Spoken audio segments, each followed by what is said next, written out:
So today on the chapters, I have Amy Briggs, author and editor, and what else do we do, Amy?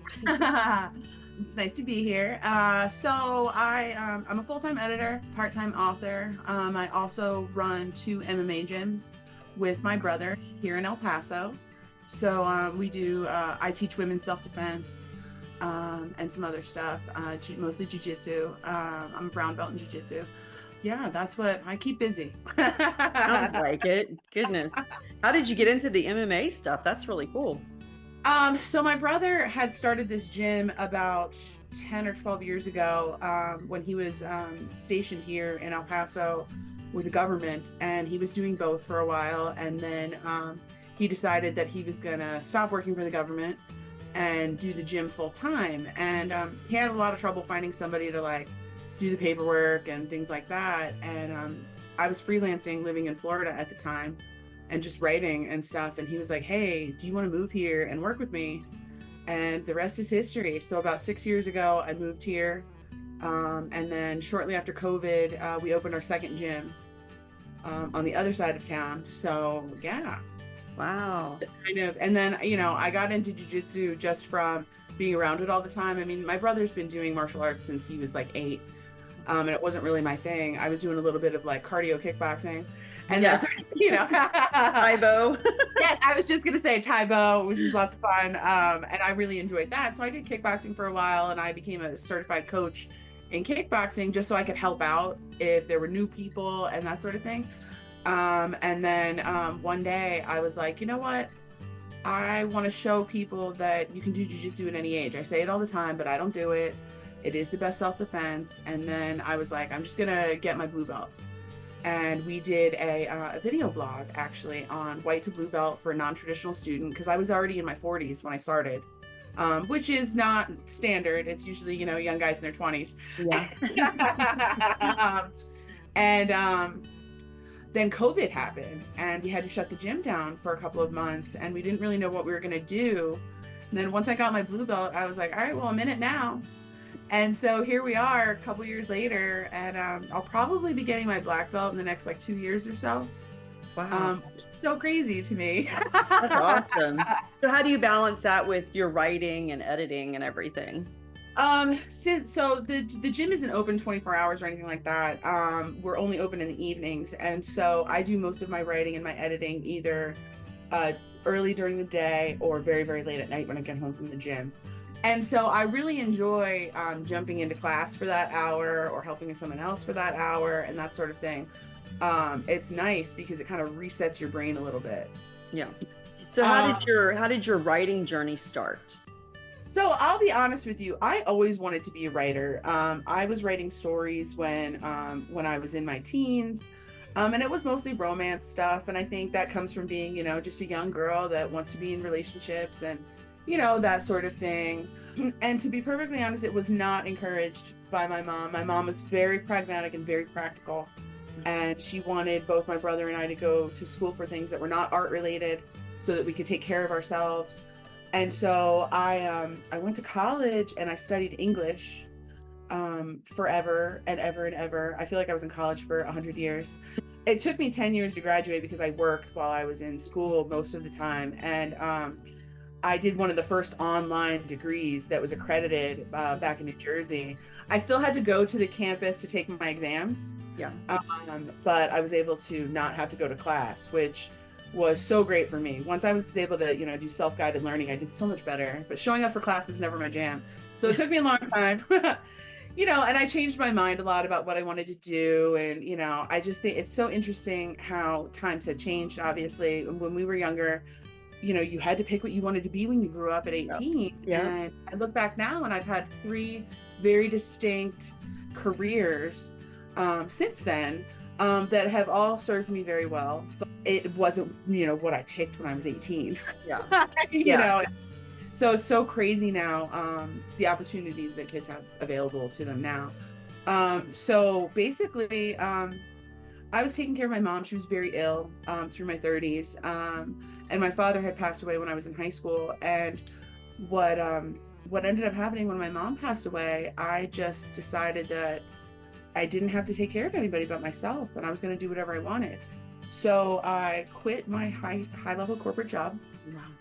I put my house on the market and I moved to Florida before it even sold. Because I had some friends that lived in the Orlando area and I needed a change and I was done with snow. Yeah. I'm not spending another winter in this house by myself. I'm like, this is it. And I decided I'm going to write. I'm going to go ahead and write. And I was like, I just want to write one book. I want to have it in my hand. I want to see my name on it and whatever. And I had been a firefighter, a volunteer firefighter back in New Jersey, and decided that that was the perfect, romance series, thing, right? And so I called every firefighter friend that I had ever met, ever. And I was like, I wrote this book, will you help me? And the book did really well. And then people were like, well, when's the next one coming? And I was like, what do you mean the next one? That was it. One and done, right? Yeah. And I was like, goal, check. And it just became a part of my everyday writing and that sort of thing. So that's kind of how it all sort of came to be. Yeah. And so based on what you've said with, the English degree and the, newspaper and everything. So editing was just a natural next thing. Yeah, it's so funny that it worked out that way. So for a long time, I worked for an education company who, oversees, they work with the College Board, and I worked on a lot of standardized exams. And I ended up taking over the publications department as their manager or whatever. And I was already doing editing. I was checking work and things like that. And it had always kind of been natural for me. And then during COVID, there was nothing else to do. And a couple of my friends had gotten ghosted or, needed some help. And so I was like, well, this is a nice little side gig. Yeah. But then when nobody had anything to do because they were stuck at home and everybody was writing books, my business tripled. And it ended up taking over and becoming my full-time job. Because I just had so many author friends that needed someone that they could trust and someone that understood from an author perspective the kind of feedback that they want. So I think that is kind of where my editing is a little bit different than some other more traditionally trained, well, I got this certification in proofreading and this certification in, whatever. I've had a traditional publishing deal, so I've worked with those editors. Mm-hmm. I've written books and worked with several different editors myself, and I know what kind of feedback I find useful that makes my books better. Right. And I'm a reader. And so I think that really kind of helped transform the editing into a full-time job for me, because I provide the kind of feedback that we want. Right. Which is a lot of times it's like, I know for me, when I get my edits, sometimes, it's like I look at it and I'm like, whatever. And then if I come right back to it, I'm like, yeah, I totally see that. It's like, it's like the ego wants to take over, but you're like, no, I have to take ego out of this and receive feedback. And I remember one time having someone do a pass of edits for me, and they completely changed my whole voice. I am not a poetic prose writer. I'm more of I want this to be your beach read kind of thing. I'm not trying to change your life. I just want to tell a good story. I want to entertain you for a couple of hours, right? And this person was really into writing like epic, the angst and the whatever. And that's just not my voice. Yeah. And I thought, shouldn't they have asked me what I wanted in those terms ahead of time? Because when you write something and you're finished with it and you know that it needs some work, but that's your voice. Right. You don't want to get something back that's got a whole new costume on. Like, I just wanted you to polish it. Right. And so that's super important to me. And I didn't realize how many editors will just really just change it. And I think that sometimes it's to justify the work that they're doing. And I just don't feel the need to do that. Yeah. Yeah. This is what it is. And I participate in a lot of reader groups and stuff to kind of see what people are looking for, because we always have that ongoing debate with romance. Does it have to have a happy ending? Right. Yeah. Yes, it does. Yeah. Market it as something else. You can market it as a love story or whatever. And so helping newer authors recognize some of those things, I find really enjoyable. Yeah. And then even, I work with some authors that have been around forever, yourself. Heidi McLaughlin, Anna Huang. I recently started editing for Carrie Ann Ryan, and they have an established voice. And what I work to do is polish it, tighten it up. Maybe there's not enough detail here and there, or what does this mean, that kind of thing, and just kind of help try and pull that out of you for you to do. I'm not going to do that for you. Right. And I like in your edits where you're like, okay, like it's a question, a little comment going, okay, so what do you mean by this? Or, there's an inconsistency. You said this earlier, but now you're saying this. It's one of the things that I hate is having to go back and go, but it's the worst. Going back to your own work is the worst. I tried to rewrite an old anthology piece, and you and I have talked about this before. I would rather write 1,000 new novels than go back and read my own work and try and rewrite it and expand. Like my first book is not my best book. It's not. None of them are. And every time I open it, I cringe. My brother made me a poster after I published my first book, and it's this big, huge, beautiful thing of the first page of my book. And I look at it every day in my office, and I'm like, I'm so much better than that. Yeah. But you had to start somewhere. Right. And so I reposition it, emotionally as, that was where I started. Yeah, because it's like you wrote it and I'm done. Let's move on to the next. Always. Yeah. And I will say that I work with a lot of clients that will read and reread, and they're like, okay, I've self-edited 10 times. And I'm like, what? Yeah. I write it and I'm done. I do too. I tried to self-edit. I did journalism in college. Yeah, so you get it. So, had to write all the papers and editing and all this stuff. And, and it's like, I even tell my daughters in college, I'm like, you need someone to read your work. You send it to me, send it to the writing lab, whatever. Yeah. Someone, you are going to read it the way you intended. You're not going to see the errors, And yes. So it's you just, self-editing I just don't think it's possible. Well, and so in your experience, because you said you've done the traditional and the indie, yes. What for you was better? Okay, so I will tell you, so the traditional deal that I got was for Christmas anthology. So there were 5 of us. I was the only one who was unagented at the time. So I was invited into this project. These people were already represented by this particular agent. But the exposure for me, so this was 2018. I wrote my first book in 2016, and published in like June. So about halfway through 2016. So I'd only been writing professionally for about a year and a half. So I didn't have a huge following. Mm-hmm. But in the first year of writing, I did like 14 book signings. Oh, wow.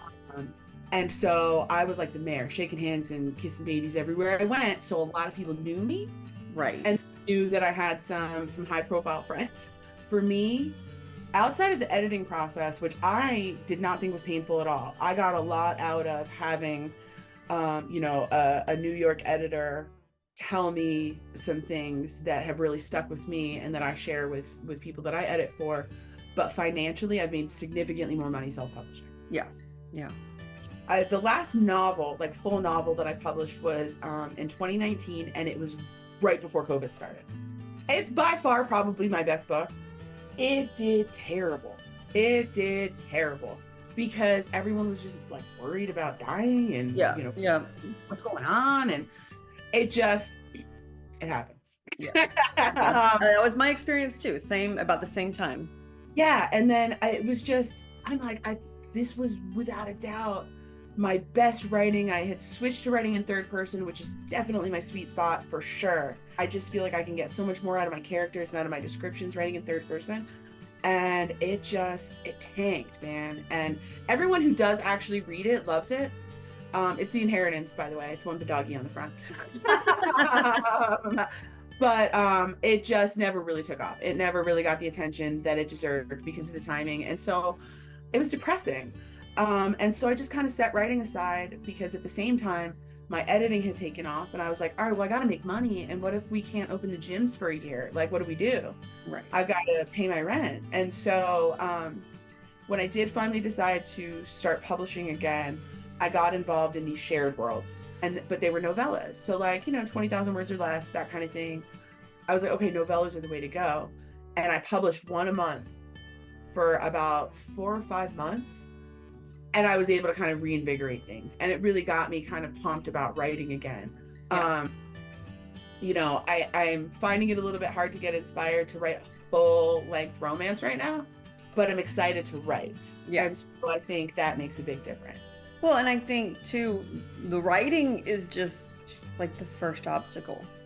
The next one is that marketing, and I know, signings are big. I know you've got some signings coming up, and that definitely helps to, see the people who love your work, but also put you in front of people who may not have heard of you.